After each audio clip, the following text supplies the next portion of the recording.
Hello, नमस्कार, आदाब, सत श्री अकाल और अस्सलाम वालेकुम। मैं हूं मोहम्मद अहमद काज़मी, लेकर आया हूं आपका पसंदीदा कार्यक्रम आपके रूबरू। आज संडे है और आज एक बार फिर सईद नकवी साहब ने हमें वक्त दिया है, इजाजत दी है कि हम उनसे बात कर सकें और हम उनके बहुत शुक्रगुजार हैं कि वो हमें वक्त दे देते हैं और अपने दर्शकों से हम मुलाकात करा देते हैं नकवी साहब की, इसलिए कि हमारे दर्शक बहुत ही पसंद करते हैं और जिस तरह से नकवी साहब दुनिया को देखते हैं और दुनिया के बारे में बताते हैं वो बहुत ही गैर मामूली होता है। उसमें बहुत कुछ बैकग्राउंड भी होती है, बहुत से लोगों की इंफॉर्मेशन मिलती है, मुल्कों के अंदर क्या कुछ हो रहा है, किस तरफ दुनिया जा रही है, वो भी बताते हैं। ये बहुत ही अहम है आज के उस जमाने में जब मुसलसल बोला बहुत कुछ जा रहा है लेकिन बताया कुछ नहीं जा रहा है। आज हम सईद नकवी साहब से हम बात कर रहे हैं कि एक तो पाकिस्तान में क्या कुछ हो रहा है, पड़ोस में इतना बड़ा हंगामा है, इसमें क्या कुछ होने वाला है, इमरान खान की जो टक्कर है वो अमेरिका और वहां की फौज से है, क्या कुछ नतीजा आ सकता है, उस पर हम बात करेंगे। यूक्रेन जंग में भी एक नया मोड़ ये आया है कि जेलेंस्की अरब लीग की मीटिंग में गए जद्दा में और फिर हिरोशिमा में G7 मुल्कों के सरबराहों से भी वो मिले और उसके बाद उनसे वादा किया गया कि F-16 जहाज अमेरिका उन्हें देगा, जंगी जहाज। उस पर हम बात करेंगे आखिर क्या है। और अमेरिका और रूस की तरफ से यूक्रेन जंग के बारे में दो अलग अलग और काफी अहम बयान आए हैं, उस पर भी हम बात करेंगे और ये समझेंगे कि इजराइल फिलिस्तीन मामले में जो रेजिस्टेंस और इजराइल के बीच में मुसलसल रस्साकशी है, मुसलसल वहां कार्रवाइयां हो रही हैं, उसके बारे में नकवी साहब क्या कुछ सोचते हैं। नकवी साहब, वेलकम है आपका। मीडिया स्टार वर्ल्ड को आप वक्त दे देते हैं। बहुत बहुत शुक्रिया। आपका बहुत शुक्रिया सर। ये पड़ोस में क्या कुछ हो रहा है, ये पाकिस्तान में ये ऊंट किस करवट बैठेगा, क्या अब से पहले कभी पाकिस्तान में ऐसे हालात बने हैं कि ऐसा इतना टकराव हो कि दरवाजे पर फौज और पुलिस बैठी रहे फॉर्मर प्राइम मिनिस्टर देखिए, के? ये कि एप्पल्स और ऑरेंजेस को मिलाना आना चाहिए, उनको कंपेयर न करना चाहिए। लेकिन एक इनसे पहले भी, इमरान खान से पहले भी बहुत ही पॉपुलर लीडर थे और उनका नाम था जुल्फिकार अली भुट्टो। बहुत ज़हीन आदमी थे और वही जनरल जियाउल हक को लेके आए थे एज आर्मी चीफ। लेकिन जियाउल हक साहब ने ही उनको पकड़ के उनको गोया एक लीगली उनको हलाक कर दिया और वो उन्होंने दर्जे पाकिस्तान में PPP के हिसाब से उन्होंने दर्जे शहादत पा लिया। इसमें किस्सा सिर्फ एक मैं छोटा सा ये बता सकता हूँ कि एक ही कमरे में, बगल के कमरे में मेरे साथ मार्क टली साहब लेटे हुए थे और वो वहां ठहरे थे। ये इसमें रावलपिंडी में जो होटल है, फ्लैशमैन ऐसा नाम है शायद, तो एक कमरे में मैं था। मैं जरा नया था, मार्कटरी वहां जाते रहते थे, दोस्त हैं हमारे। मैं समझा कि ये कुछ थोड़ी सी मेरी मदद करेंगे कि भाई भुट्टो के बारे में मुकदमा कहाँ जा रहा है। लेकिन साहब, जर्नलिस्ट जो होता है वो जर्नलिस्ट होता है, वो अपना स्कूप किसी के साथ शेयर नहीं करता। और इनके पास भुट्टो साहब के जो नाई थे, जो उस दिन जाके उनकी हजामत बनाने वाले थे, जिस दिन के उनको गोया फांसी दी जाने वाली थी, उसने सब आके इनको बता दिया। इस कमबख्त ने मुझको बताया नहीं। मेरा अजीज दोस्त तब था, आज भी है, लेकिन मैं याद करता हूं कि दूसरे दिन जो रेडियो खोला गया तो सारे पाकिस्तान में सवेरे अला सबा के जुल्फिकार अली भुट्टो को फांसी दे दी गई, यानी सब दम बखुद। किसी को पता नहीं था सिवाय मार्क टली के। ये मैं तारीफ करता हूं उसकी जर्नलिज्म की, और ये कि बहुत ही मोतबर। अब देखिए, जुल्फिकार अली भुट्टो बहुत पॉपुलर आदमी थे, बहुत बड़े डेमागोग थे, तकरीरें वो भी बहुत अच्छी करते थे। उनमें और इमरान खान में बहुत बड़ा फर्क। पॉपुलैरिटी, डेमागोगी, ये सब दोनों चीजें तो हैं, लेकिन फर्क ये है कि जुल्फिकार अली भुट्टो पॉलिटिशियन थे, इमरान खान क्रिकेट के कप्तान थे। बहुत ईमानदार तरीके से उन्होंने अपने वालदा के नाम पे एक अस्पताल खोला। ईमानदार आदमी हैं, इसका वतन के बारे में इसको अफसोस है कि मुल्क कहीं जहां होना चाहिए था उस जगह पे नहीं है। और ये, लेकिन ये कि बई सैले गमों सैले हवादिस मेरा सर है कि अब भी खम नहीं है, ये उन लोगों में से हैं। लिहाजा ये पॉलिटिशियन जो है वो सर खम कर देता है एक सिचुएशन से निकलने के लिए, ये वो नहीं कर रहे। तो इस हद तक ये लोग मुंतजर हैं कि जो ऑपोजिशन है कि भाई ये कहीं तो गिफ्ट करे। वो कह रहा है भाई जो सच बात है, जो हक बात मैंने कही है वो ये है, अब उसके आप जो चाहे कर ले। तो वो तैयार है, यानी वो शहादत तक के लिए तैयार मालूम होता है मुझे। इमरान खान की पॉपुलैरिटी का ये आलम है कि इस वक्त इमरान खान का मसला क्या है? मसला ये है कि अगर वो इलेक्शन कह रहे हैं इलेक्शन करा दीजिए, दो, एक पंजाब में और एक और पख्तूनख्वा में, दो जगह उन्होंने अपनी सरकारें भी गिरा ली उनकी, इसलिए कि 90 दिन के अंदर होना चाहिए इलेक्शन, नहीं हुआ। तो यानी कोई कोई भी कॉन्स्टिट्यूशनल ट्रिक हो ना हो, वो इलेक्शन नहीं करना चाहते जिसमें कि उन सबके मुंह पे तमाचा पड़े कि इमरान खान की पॉपुलैरिटी बिल्कुल इस्टेब्लिश हो जाए beyond A shadow of a doubt. ये ना आर्मी का एक सेक्शन चाहता है, ना पॉलिटिशियन चाहता है। पॉलिटिशियन जो है, देखिए उसमें मैं पहले भी कह चुका हूं कि पाकिस्तान का आधा से ज्यादा हिस्सा, पावर जो पाकिस्तान की है वो पंजाब में है, और पंजाब के ये इत्तेफाक से पठान और न्याजी है। अब ये चीज, अच्छा, ये उन दिनों में पख्तूनख्वा इलाकों में गए हैं जबकि वहां धुआंधार किस्म की फौजी एक्शन लिया जा रहा था मिलिटेंट्स के खिलाफ। देखिए, ये याद रखिए कि पाकिस्तान को पैसे दिए गए थे कि वो बाकायदा मिलिटेंसी पैदा करे, यानी इस्लामिक मिलिटेंट जिनको मुजाहिदीन कहा जाता है वो पैदा करे, तैयार करे। सैकड़ों सेमिनरीज, सैकड़ों मदरसे खुल गए अफगान बॉर्डर पे पाकिस्तान के साथ, और वहां मुजाहिदीन तैयार हुए।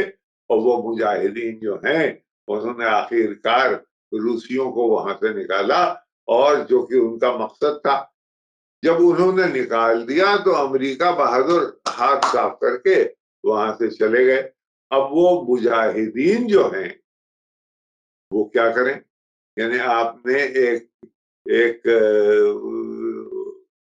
एक कौम पैदा कर दी है जिसको कि आप टेररिस्ट कहते हैं, इस्लामिक टेररिस्ट, इस्लामिक जिहादी।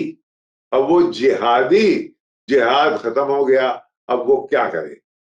तो थोड़ा सा आया कश्मीर में, अगर आपको याद हो 1989 ही में ही सब शुरू हुआ था।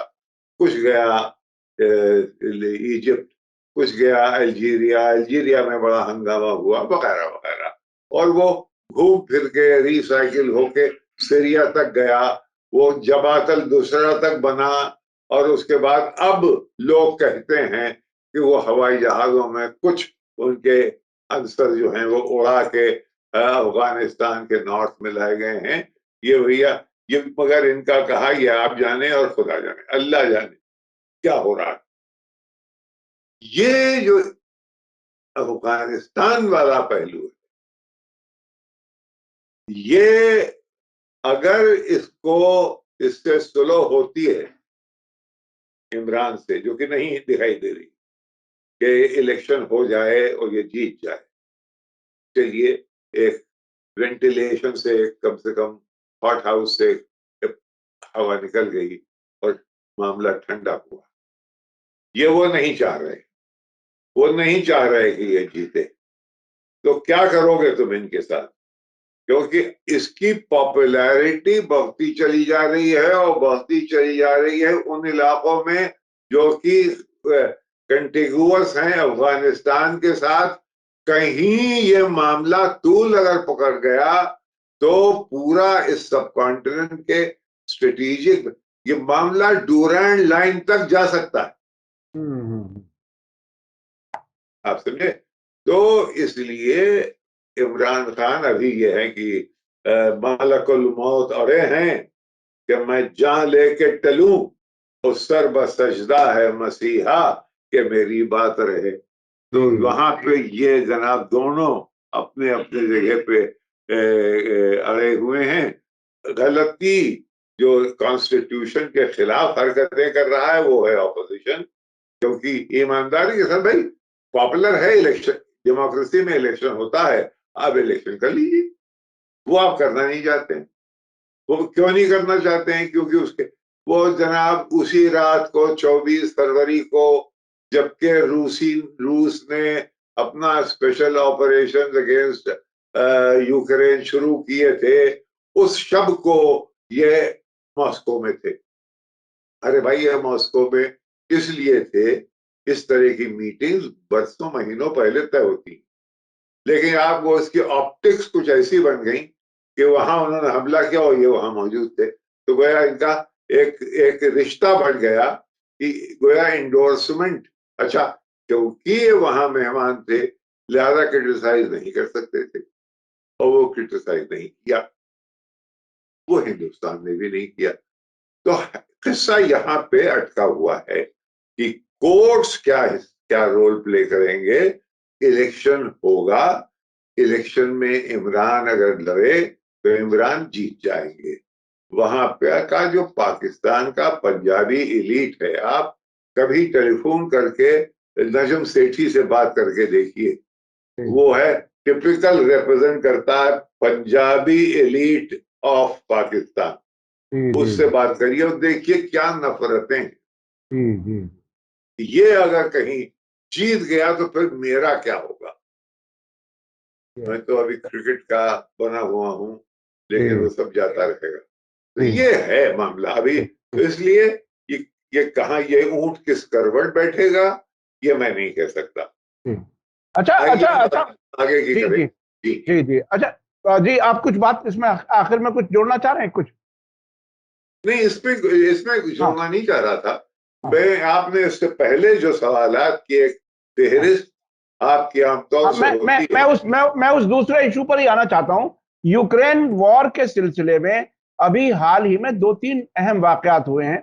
एक तो अमेरिका की तरफ से यह बयान आया है कि रूस इस जंग को नहीं जीत सकता। रूस के एक फॉर्मर प्रेसिडेंट ने कहा है कि ये जंग दसियों साल चल सकती है। इस बीच में जेलेंस्की अरब लीग की समिट में भी आए जद्दा में, और हिरोशिमा भी गए। तो ये यूक्रेन जंग किस तरफ जा रही है? चूंकि वो जहां जहां भी गए उन्होंने ये एक अपील की कि हमारा जो पीस प्लान है बराए करम आप उसे सपोर्ट कर दीजिए। तो उनका पीस प्लान क्या है? चीन भी बात कर रहा था अमन के लिए। कहां बात अटकी हुई है, क्या हो रहा है? कुछ वो सयाह से हो गए हैं, तमाम जगह जाते रहते हैं। बताइए कि जेलेंस्की और यूक्रेन का अरब लीग में क्या गुजर, सिवाय इसके तो उन्होंने दो लेसन वहां सीखे होंगे। मेरा दिल ये कहता है कि अगर उनके जो साथी समझदार लोग हैं तो उन्होंने दो लेसन सीखे होंगे। उन्होंने ये देखा होगा कि बशार अल असद, जिससे कि 2011 से वेस्ट और रीजनल अरब और तुर्की ये सारे मुमालिक एक क्रॉस बॉर्डर टेररिज्म से इसको डिसलॉज करना चाहते थे। उसने ये देखा होगा कि 10-12 साल के बाद, 12 साल की काविशों के बाद वो आदमी जो कि अमेरिका, सऊदी अरेबिया, तुर्की, तमाम ममालिक से असलहे जा रहे हैं, इंटेलिजेंस एजेंसी जा रही हैं। आपको याद है कि नहीं, एक चीज हुआ करती थी, व्हाइट हेलमेट। जी जी व्हाइट हेलमेट जी साहब, एक लोग थे, ये ट्रेन होते थे बर्तानिया में, और ये यहाँ आते थे। वो गोया वो मर्द वर्जन ऑफ फ्लोरेंस नाइटिंगेल, यानी वो गुड एंजल्स थे कि जी यहाँ पे देखिए ये कयामत बरपा है, जो कि ये बशर अल असद जो है ये सब जहर की गैसेस फेंक रहा है, सिर्फ हम लोग हैं। और वो सब जादूगरी थी उनकी कि वो व्हाइट हैट पहन के वहां पहुंच जाते थे और जिंदा रहते थे। जी ये तो जी महज ये तो महज ब्लैक मैजिक है, वूडू है, कि जी इसके अलावा कि ये लोग, और उनका एक एक आदमी, एक वहां पे बड़ा सा ट्रेलर होता था, ट्रक, हम्म, ट्रक के अंदर बाकायदा एक स्टूडियो होता था, टेलीविजन स्टूडियो।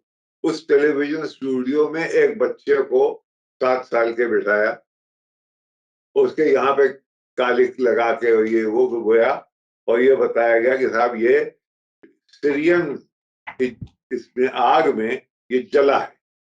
वो तस्वीर, वो लड़का परेशान है, देख, इत्तेफाक से ऑपोजिशन ने भी वो तस्वीर ली, हम्म, और जनाब ये तस्वीर दुनिया में तमाम जगह गई। हिलरी क्लिंटन ने अपने लास वेगस की स्पीच में वो तस्वीर दिखाई।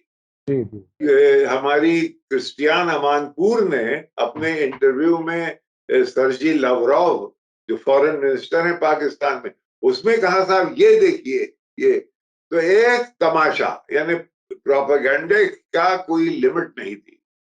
उसके बाद इन्होंने देखा होगा, ज़ेलेंस्की और उनके साथियों ने, उसके बावजूद वो आदमी जिंदा है, वो डिथ्रोन नहीं हुआ। वो डिथ्रोन प्रॉक्सी वॉर से कैसे कैसे होता? आप जबकि 20 साल आपने अफगानिस्तान में गुजारे, 10 साल आपके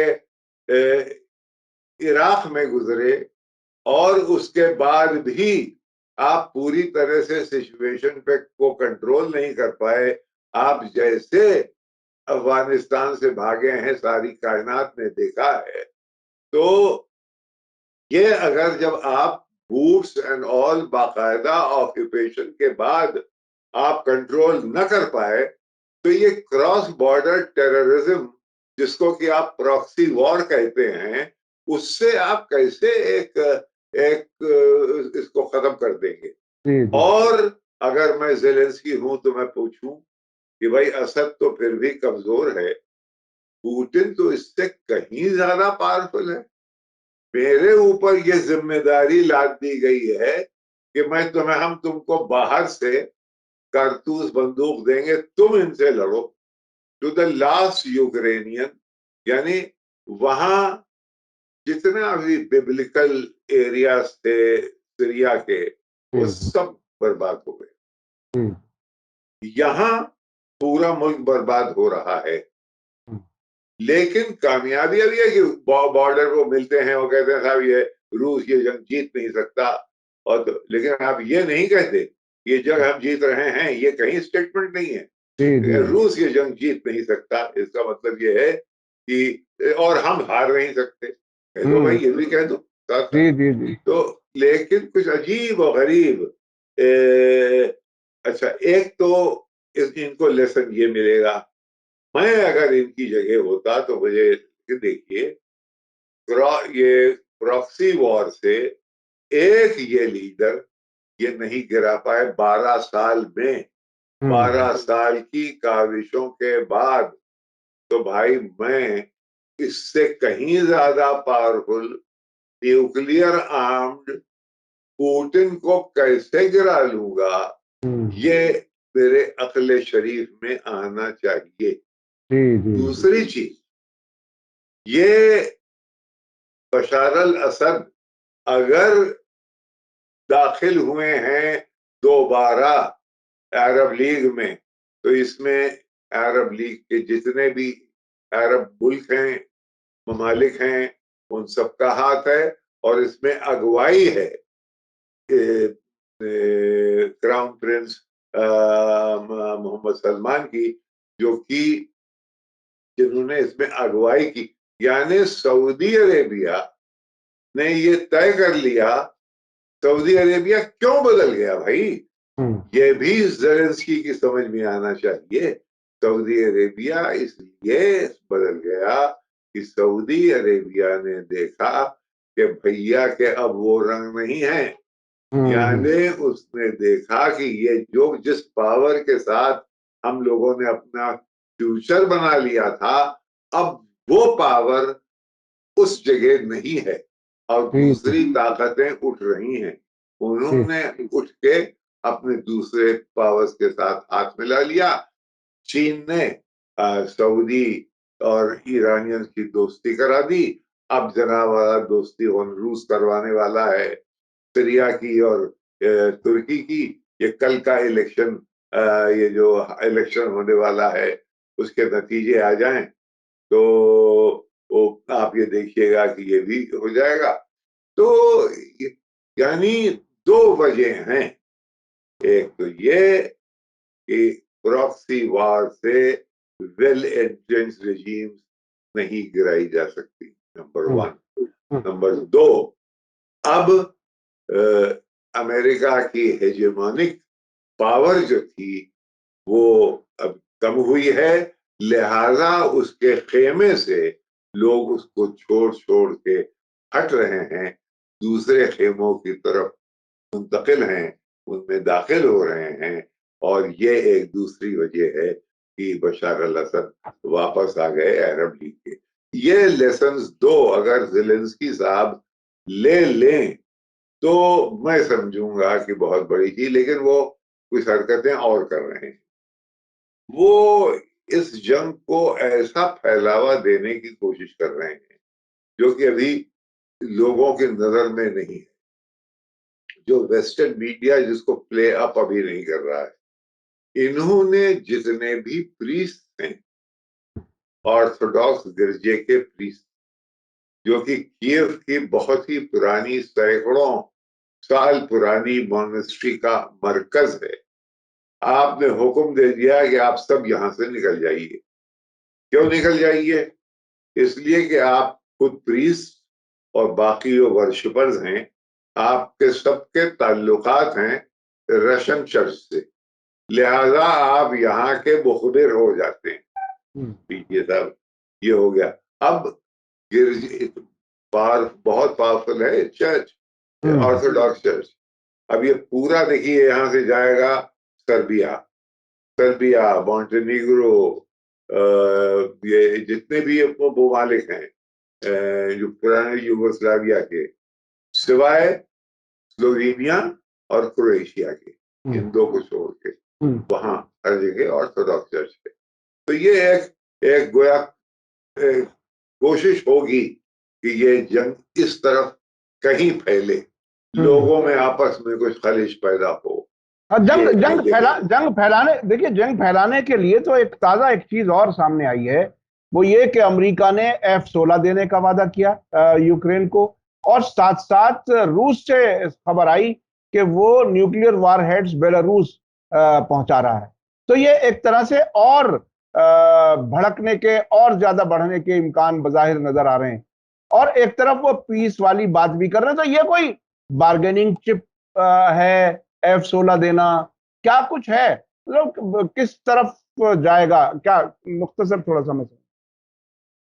देखिए, एस्केलेशन एक बहुत ही खतरनाक वर्ड है न्यूक्लियर एज, क्योंकि एस्केलेशन की फिर एक लाइन है। आप यहां तक एस्केलेट करेंगे तो फिर न्यूक्लियर वॉर नहीं होगी। लेकिन अगर उस लाइन को आपने क्रॉस कर दिया और कहीं आप रिस्क ले बैठे न्यूक्लियर वॉर की, तब तो ये हमारे आपके लिए, सारे कायनात के लिए एक बहुत बड़ी कलामिटी होगी। जंगें की नहीं जाती, जंगें हो जाती, और वो सर्कमस्टांसेस उन जंगों को पैदा कर सकते, तो वो सर्कमस्टांसेस यहाँ पैदा हो रहे हैं। अच्छा, अब मैं थोड़ा सा आखिर में मिडिल ईस्ट, जो खास तौर पे जिसे वेस्ट एशिया कहा जाता है, इजराइल फिलिस्तीन वाले मामले में, ये अभी इस वक्त 2 दिन पहले हिजबुल्लाह के लीडर हसन नसरुल्लाह ने ये कहा है कि अब इजराइल जो है वो धमकी देने की हालत में नहीं है, अब हम धमकी देंगे। अब हमारे फौजियों की तादाद आपसे कहीं ज्यादा है। अभी हमने यानी इजराइल में इख्तलाफ है और रेजिस्टेंस में बहुत ही इत्तेहाद है। ये बातें कही जा रही हैं और ये भी कहा जा रहा है कि ईरान के प्रेसिडेंट जो इस महीने की शुरुआत में दमिश्क में आए थे, वो रेजिस्टेंस लीडर्स से मिले थे, इसलिए इत्तेहाद बिल्कुल सीधा सीधा है, कोऑर्डिनेशन है इजराइल के खिलाफ। आप इसको किस तरह से देखते हैं, ये क्या है? क्योंकि इजराइल के डिफेंस फोर्सेस का जो सिक्योरिटी एजेंसी है, जो खुफिया एजेंसी है, उन्होंने कहा था कि हिजबुल्लाह किसी ऐसी गलती के बहुत नजदीक है जिससे बहुत बड़ी जंग हो सकती है और पूरे इलाके में फैल सकती है। आप इसे कैसे देख रहे हैं? इस तरह के थ्रेट्स हर तरफ से हो रहे हैं। यूं आप देखिए कि इस वक्त अमेरिका ने एक और बात निकली है अमेरिका से कि हम इसराइल के साथ एक ऐसा मिलिट्री समझौता करने वाले हैं ताकि हम मिलकर ईरान को मैनेज कर सकें। अब ये सीधी सीधी बात है या ये दोधारा तलवार है, यानी कि हम और आप मिल जाएं, क्योंकि हमें डर यह है कि आप कुछ उल्टा सीधा कर बैठेंगे, लिहाजा मिल जाएं ताकि हम आपको कंट्रोल कर सकें। एक पहलू तो इसका ये है, और दूसरा ये है कि आइए हम लोग मिलें और मिल के, और ताकि वो दूसरा पहलू जो है उसके लिए, जिसे अमेरिका में डोनर्स कहते हैं, यानी रैथियन, मार्टिन लॉकहीड, बोइंग, ये लोग जो हैं ये तो देख रहे होंगे भाई। अच्छा अच्छा, डोनर डोनर तो बहुत ही अच्छा ह्यूमन किस्म का लफ्ज है कि किसी जगह डोनेशन देना, चंदा देना, मदद करना। ये हथियार बेचने वाली बड़ी बड़ी जो कंपनियां हैं, बड़े बड़े कारखाने हैं, ये डोनर किस किस्म के हैं? ये क्या चीज है? ये तो बहुत ही कंट्रास्ट सा लग रहा है। फूल के ताजिर हिफाजत के बहाने आए हैं, गुलसिता को आग देने, आशियां को फूक। जी जी जी, ये बहुत ही खतरनाक सूरत हाल है। आम आदमी तो ये समझता है जैसे बहुत ही फूल लेकर के आए हैं और इंसानियत के लिए बहुत खिदमत करेंगे। तो अभी आपको क्या लगता है, ये जो इजराइल के अंदर इंस्टेबिलिटी, उस बीच में ये टकराव की सूरत हाल, अभी जो पिछले दिनों सीज फायर हुई है, उसके बारे में भी एक इशारा दिया है हसन नसरुल्लाह ने कि अब इजराइल अपनी कंडीशंस को मनवाने की हालत में नहीं है। ये जो अभी रिसेंट एस्केलेशन हुआ था जिसमें इजिप्ट ने मीडिएट किया था, और इजिप्ट को जब मीडिएट कराया जाता है तो वो बिल्कुल ऐसा लगता है कि इजराइल परेशान है, इसलिए उसे आगे करके मीडिएट करा लिया जाता है। आप इसे कैसे देख रहे हैं? बिल्कुल ऐसी देख रहे हैं जैसे आपने बयान किया जी जी कि, लेकिन इस वक्त हालत सीसी, जनरल सीसी की बहुत अच्छी न होगी, इसलिए कि तमाम जो चेंजेस हो रहे हैं उसमें कोई कोई उनके पास जादू की छड़ी है जिसकी वजह से वो नहीं हिल रहे अपनी जगह से। तो ये दो तीन चीजें हैं, मसलन ये कि बहरीन नहीं बदल रहा, मसलन ये कि इजिप्ट नहीं बदल रहा, ये इसके पीछे क्या है? ये मेरा अपना नजरिया ये है कि आज नहीं तो कल आप देखेंगे कोई ना कोई समझौता हुकूमत में और रियाया में, क्योंकि रियाया 70 to 80% शिया मुस्लिम है बहरीन में। बहरीन जी में, जी जी। और हुकूमत जो है, हाकिम जो है वो सुन्नी है। और जितनी पुलिस फोर्स है, यहाँ तक के इंडियन एम्बेसी का जो वॉचमैन है, लंबा चौड़ा आदमी, वो भी पाकिस्तानी सुन्नी है।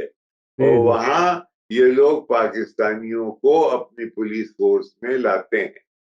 खास करके उन लोगों को चुना जाता है जो कि ऐसे इलाकों से आए जहां के शिया सुन्नी क्लैशेस हो चुके हैं, ये ताकि वो तबीयतन एक शिया को अपना गोया बरखिलाफ उनको देखे। ये तो है हालत इसकी बहरीन की, खत्म होगी क्योंकि अकेला रहनी, इसमें बरतानिया का हाथ है। बरतानिया की पूरी जो नेवल काफी एलिमेंट्स वहां हैं और उसको मेरे ख्याल में ये धीरे धीरे बदलेगा। लेकिन इजिप्ट बहुत, अगर सऊदी अरेबिया इजिप्ट को क्यों अपनी जगह पे रहने देगा, इसलिए कि अगर वो हटे तो फिर मुस्लिम ब्रदरहुड आ जाएगी। लेकिन एक और खबर आ रही है सर, एक और खबर आ रही है कि इजिप्ट और ईरान के बीच में डिप्लोमेटिक ताल्लुकात फिर से रेस्टोर होने जा रहे हैं। ये वहीं से जो शुरू हुई थी बात, बीजिंग से, ईरान सऊदी अरब, फिर सऊदी अरब सीरिया, अब ईरान और मिस्र, ये सारे तार वापस जुड़ते चले जा रहे हैं। इससे भी कहीं ना कहीं बेचैनी है, ऐसी कुछ खबरें आ रही हैं।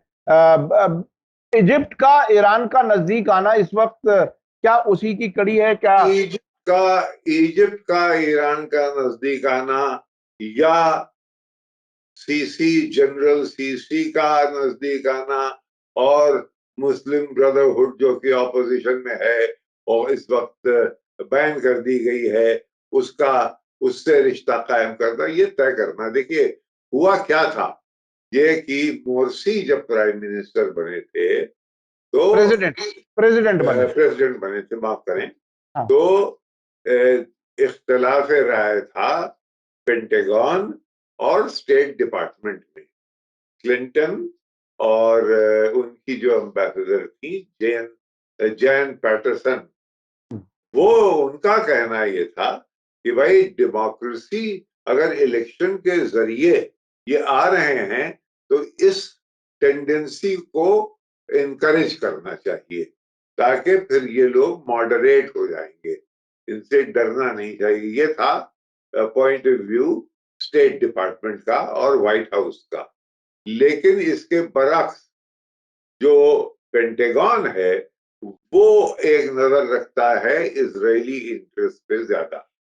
उसने इस बात को देखा कि मोर्सी का बरसरे इख्तिदार रहना, यानी मुस्लिम ब्रदरहुड का रहना, एक फरोग, एक सप्लाई लाइन बन जाएगा हमास के लिए, और हमास के लिए सप्लाई लाइन जो बन जाएगा वो मुजिर है इजराइल के लिए।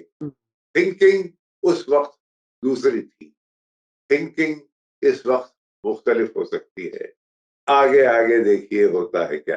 जी जी जी, बहुत बहुत शुक्रिया सईद नकवी साहब, आपसे पाकिस्तान के बारे में जो आपने जुल्फकार भुट्टो के हालात और मार्क टोली के साथ आपका जो तजर्बा था वो बहुत ही एज ए जर्नलिस्ट बहुत ही अहम इसलिए भी है कि मैंने भी वो इराक जंग के दौरान एक पाकिस्तान टीवी के जर्नलिस्ट थे जो अक्सर डरे रहते थे, होटल में बैठे रहते थे और वो ये चाहते थे कि बस खबरें हमें मिल जाएं, और हम उनसे मजाक करते थे, बेचारे वो डरते बहुत थे बाहर निकलने में। तो वो कहते थे क्या खबर है क्या खबर है, तो हम ऐसे ही हल्की फुल्की जैसे बच्चे को बहलाने के लिए कह देते हैं, और वो बिल्कुल एक्सक्लूसिव पीटीवी कह करके फोन करते थे इस्लामाबाद। तो ऐसी भी सिचुएशन होती है तो कोई अपनी खबर देता नहीं है पत्रकार, और पत्रकार वही है जब तक वो उसकी खबर आ ना जाए तो वो क्यों किसी के साथ शेयर करेगा।